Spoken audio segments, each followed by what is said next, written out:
ఏడాది 10 నుంచి 15,000 కోట్ల ఆదాయం పెరిగేది మన టైంలో. అంత జాగ్రత్తగా మనం వ్యవహారం చేస్తాం. ఇలా ఉల్టా 15,000 కోట్లు పడిపోయింది. ఇంకా వాడేమిస్తాడుగా, ఇంకేమైనా ఇస్తారా? ఇంకో 4-5 నెలలు అయితే జీతాలే కష్టమై దొరుకుతుంది. అందరు పెండింగ్ పెట్టి రిటైర్ అయిన దొరుకుతలు పైసలు మీరు చూస్తారు కదా పేపర్లలో. సో ఆ విధంగా రాష్ట్ర ఆర్థిక పరిస్థితిని కూడా దివాళా తీయించారు. వాళ్ళతోనేం కాదు, 100కు 100% ఇప్పటికే ప్రజల నిర్ణయానికి వచ్చిండ్రు. డెఫినెట్గా రాబోయే గవర్నమెంట్ మనదే అని అనుమానం కూడా అవసరం లేదు. సరే, నేను గంభీరంగా మౌనంగా చూస్తున్నా. నేను కొడితే వట్టి కొట్టు నాకు అలవాట్లేదు కదా. 1 సంవత్సరం జరిగిపోయింది. సంగమేశ్వర ఆన్నే పన్నది, బసవేశ్వర ఆన్నే పన్నది, పాలమూరు ఉత్పత్తుల పథకం ఆన్నే పన్నది, కాళేశ్వరం అట్లా ఎండబెడుతున్నారు.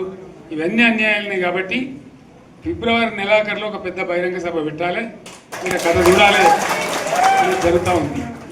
కాబట్టి మీరు కూడా పెద్ద ఎత్తున దయచేసి ఆ సభకు కదిలి రావాలి. శక్తి ఏందో మరొకసారి చూపించి వీళ్ళ మెడలు వంచి ఇప్పుడు సాధించాలి. భవిష్యత్తు కోసం కూడా కొట్టాడకు మనం సిద్ధంగా ఉండాలని తెలియజేసుకుంటూ అంతటా లోకమంత్రం ఇది.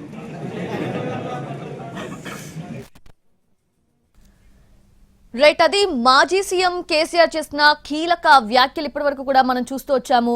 అంటే అక్కడున్న నేతలు, కార్యకర్తలు, ఓవరాల్ గా ఎవరైతే పార్టీ కార్యకర్తలు ఉంటారో వాళ్ళందరూ కూడా రీజాయిస్ నింపే ప్రయత్నం చేశారనిపిస్తోంది కేసీఆర్. సో పూర్తి అప్డేట్స్ తెలుసుకుందాము. మా తెలంగాణ ఇన్పుట్ ఎడిటర్ దొంతు రమేష్ సిద్ధంగా ఉన్నారు. రమేష్, ఏంటి అంటే ఇప్పటి వరకు సైలెంట్ గా ఉన్న కేసీఆర్ ఫ్యూచర్ ఫోర్కాస్ట్ చేసి విజయం మనదే అని గంభీరంగా, ధైర్యంగా చెప్తూ ఉన్నారు. సో ఏంటి అసలు ఆ వ్యాఖ్యల వెనుక ఆంతర్యం ఏంటి? కేసీఆర్ హాట్ కామెంట్ చేశారు.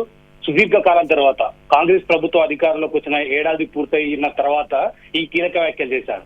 పార్టీ శ్రేణుల్లో భరోసా నింపడం ఒక వంతు అయితే, అసలు ఏడాది తర్వాత కేసీఆర్ ఏం చేయబోతున్నారు, ఎటువంటి నిర్ణయం తీసుకోబోతున్నారు, అసలు వచ్చి పోరాడతారా ప్రజాక్షేత్రంలోకి అనే వ్యాఖ్య ప్రచారం జరుగుతున్న నేపథ్యంలో కేసీఆర్ ఈ వ్యాఖ్యలు చేశారు. ఇన్ని రోజులు నేను మౌనంగా ఉన్నాను, గంభీరంగా చూస్తున్నా, అసలు రాష్ట్రంలో ఏం జరుగుతుంది, ఇలాంటి పథకాలు అమలవుతున్నాయి, ప్రజలు సుఖంగా సంతోషంగా ఉన్నారా లేదా అన్న అంశానికి సంబంధించి నేను గంభీరంగా చూస్తున్నాను. నేను కొడితే మామూలుగా ఉండదు, ఎలా ఉంటుందో ప్రజలందరికీ, తెలంగాణ ప్రజలకు తెలుసు. ఇంతకు ముందు తెలంగాణ ఉద్యమంలో తను ఎటువంటి కీలక పాత్ర పోషించానో కూడా తెలుసు. సో ఇంతకాలం ఈ గంభీర్యాన్ని ఇక చెరిపివేస్తున్నాను. ఖచ్చితంగా ప్రత్యక్ష పోరాటాలకు సిద్ధం కావాలి. తెలంగాణ శక్తి ఏంటో కాంగ్రెస్ చూపించాల్సిన అవసరం ఉంది. ఏడాది పూర్తయిన కాంగ్రెస్ నేతలు ఎవరైనా కనబడితే ప్రజలు కొట్టే పరిస్థితిలో ఉన్నారు. చూస్తున్నారు ప్రజల్లో ఎంత ఆగ్రహం పెళ్లిబిక్తుందో. పథకాలు అమలు కావడం లేదు, ఎక్కడ కూడా ప్రాజెక్టులు పూర్తి కావడం లేదు, సంగమేశ్వరం పూర్తి కాలేదు, పాలమూరు పూర్తి కాలేదు, ఇవన్నీ కూడా ఎక్కడెక్కడ కాళేశ్వరాన్ని ఎండబెట్టారంటూ కూడా ఆయన వ్యాఖ్యలు చేశారు. ఏదైతే తెలంగాణ ప్రజలకు వరప్రధానిగా ఉన్నాయో ఆ ప్రాజెక్టులన్నీ కూడా కాంగ్రెస్ ప్రభుత్వ హామీలో మొత్తం పడుకోబెట్టారు. దాహర్తితో తెలంగాణ పల్లెల్లో అల్లాడిపోతున్నాయి. అదేవిధంగా ఎక్కడ చూసినా విద్యుత్ కొదలు కనిపిస్తున్నాయని కూడా కేసీఆర్ కమెంట్ చేశారు. దీని అంతటికీ ప్రజలు అత్యాశకు పోయి తులం బంగారం ఇస్తాము, ఇంకా ఏదో చేస్తారన్న ఆశకు పోయి కాంగ్రెస్ ప్రభుత్వాన్ని గెలిపించారు, కాంగ్రెస్ ని అధికారంలోకి తీసుకొచ్చారు. దానివల్ల ఎటువంటి నిర్ణయాలు అమలవుతున్నాయి, ఎటువంటి పథకాలు అమలవుతున్నాయో చూస్తున్నాం. రైతు బంధుకు రామ్ రామ్ పలికింది కాంగ్రెస్ ప్రభుత్వం, దళిత బంధుకు జేబీ అంటుందంటూ కూడా ఆయన తీవ్ర వ్యాఖ్యలు చేశారు. రాబోయే రోజుల్లో బీఆర్ఎస్ పార్టీ క్రియాశీలక పాత్ర పోషిస్తుంది, ఖచ్చితంగా విజయం అదే సిద్ధిస్తుంది. ఇటీవల కాంగ్రెస్ సోషల్ మీడియా ఒక పోల్ పెడితే అందులో 75% పైగా ఫామ్ హౌస్ పాలన, అంటే కేసీఆర్ పాలన బాగుందంటూ కూడా పోల్ వచ్చిన నేపథ్యంలో ప్రజలు ఎంత ఆగ్రహంతో ఉన్నారని తెలుస్తుందంటూ కూడా కేసీఆర్ చెప్పారు. అయితే ప్రధానంగా ఈ రోజు సమావేశం జహీరాబాద్ కు సంబంధించిన కొంతమంది కార్యకర్తలు ముఖ్యమంత్రిగా మళ్ళీ కేసీఆర్ రావాలి అంటూ ఒక పాదయాత్ర చేసి ఎర్రవెల్లి ఫామ్ హౌస్ కు, ఎర్రవెల్లి గారికి వచ్చారు. వాళ్ళని ఉద్దేశించి మాట్లాడుతూ కేసీఆర్ ఈ వ్యాఖ్యలు చేశారు. తను ఏడాది తర్వాత స్పందిస్తాను, ఆ స్పందన ఏ విధంగా ఉంటుందో మీరే చూస్తుందని కూడా లీకులు ఇచ్చిన నేపథ్యంలో ఏడాది పూర్తయింది, ప్రజాపాలనకు ఏడాదికి సంబంధించిన ఉత్సవాలు కూడా పూర్తయిన నేపథ్యంలో ఇక కేసీఆర్ ప్రత్యక్ష కార్యాచరణకు దిగబోతున్నట్లు ఆయన సంకేతాలు ఇచ్చారు. ఆ సంకేతాల నేపథ్యంలో ఆయన ఫిబ్రవరిలో భారీ బహిరంగ సభ నిర్వహించబోతున్నాం. ఆ సభకు తెలంగాణ ప్రజలు పూర్తి స్థాయిలో నలుమూలల నుంచి, తెలంగాణ నలుమూలల నుంచి కూడా వచ్చి విజయవంతం చేయాలని కూడా ఆయన చెప్పారు. తెలంగాణ జాతి ఇతరుల చేతిలో చిక్కి విలవిలలాడి సర్వనాశనం అయిపోయింది గతంలో. ఇక తెలంగాణలో పుట్టిన ప్రతి బిడ్డ కూడా మనవాడే, వాళ్ళకి ఎటువంటి నష్టం జరగనివో, ఆ నష్టం జరగనివ్వకుండా తన ప్రాణం పోయేంత వరకు కూడా తెగించి కొట్లాడతాను, ప్రజలకు కూడా తన పోరాటానికి మద్దతు తెలుపాలంటూ కూడా కేసీఆర్ ఈ సందర్భంగా వాళ్ళని ఉద్దేశించి మాట్లాడారు. సో ఇక కేసీఆర్ ఖచ్చితంగా ఇక ప్రత్యక్షంగా మళ్ళీ రాబోతున్నారు. ఇంతకాలం ఏడాది మౌనంగా ఫామ్ హౌస్ పరిమితమైన తాను ఫామ్ హౌస్ పరిమితం అయినానంటే ఒక కాంగ్రెస్ ప్రభుత్వానికి ఒక సమయం ఇచ్చాం. ఏడాదిన్నర సమయంలో ప్రజలు ఏ విధంగా అభివృద్ధి చేస్తారు, నిజంగా తెలంగాణ ప్రజలు కోరు తెచ్చుకున్న కాంగ్రెస్ ప్రభుత్వం వాళ్ళ ఆకాంక్షల మేరకు పనిచేసిందా లేదా, ఇదంతా కూడా చూస్తున్నాను.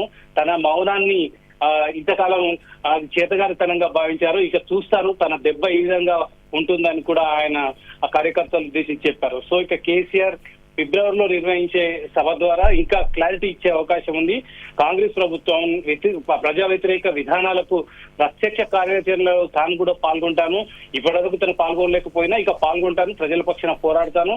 ఇక భవిష్యత్ అంతా కూడా బీఆర్ఎస్ పార్టీదే. బీఆర్ఎస్ పార్టీ మళ్ళీ తెలంగాణ ప్రజలు ఏ విధంగా నష్టపోయారో, ఎంత నష్టపోయారో, భూములు నష్టపోయాయి, గ్రామీణ ప్రాంతంలో 40 లక్షల వరకు బీఆర్ఎస్ ప్రభుత్వంలో ఉన్నప్పుడున్న విలువ సగానికి సగం పైగా పడిపోయింది.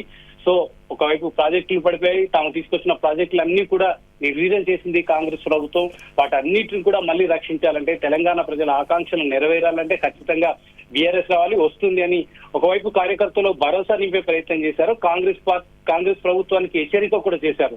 పథకాలు అమలు చేయకుండా ప్రజా వ్యతిరేక విధానాలు అవలంబిస్తే ఖచ్చితంగా ప్రజల పక్షాన పోరాడతాను, ప్రత్యక్ష కార్యాచరణకు తాను కూడా వస్తానని ఫిబ్రవరి బహిరంగ సభ ద్వారా తమ ప్రజల ముందుకు వస్తున్నట్లు కూడా కేసీఆర్ మరొకసారి చెప్పకనే చెప్పారు. సో కేసీఆర్ ఒక క్లారిటీ అయితే ఇచ్చారు.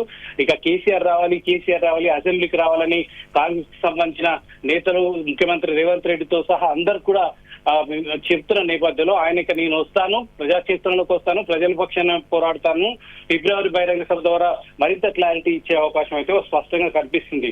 సో ఇక బహిరంగ సభ ఏ విధంగా ఉంటుంది, ఎంత పెద్ద బహిరంగ సభ ఉంటుంది అనేది కేసీఆర్ బహిరంగ సభలు పెట్టడం, తెలంగాణ ఉద్యమంలో సింహగర్జనలు పెట్టడం, మహాగర్జనలు పెట్టడం ద్వారా ప్రజలందరినీ కూడా చైతన్యవంతులు చేసి తెలంగాణ ప్రత్యేక రాష్ట్రాన్ని సాకారం చేసుకునేందుకు ఆయన పునాదులు వేశారు. అదే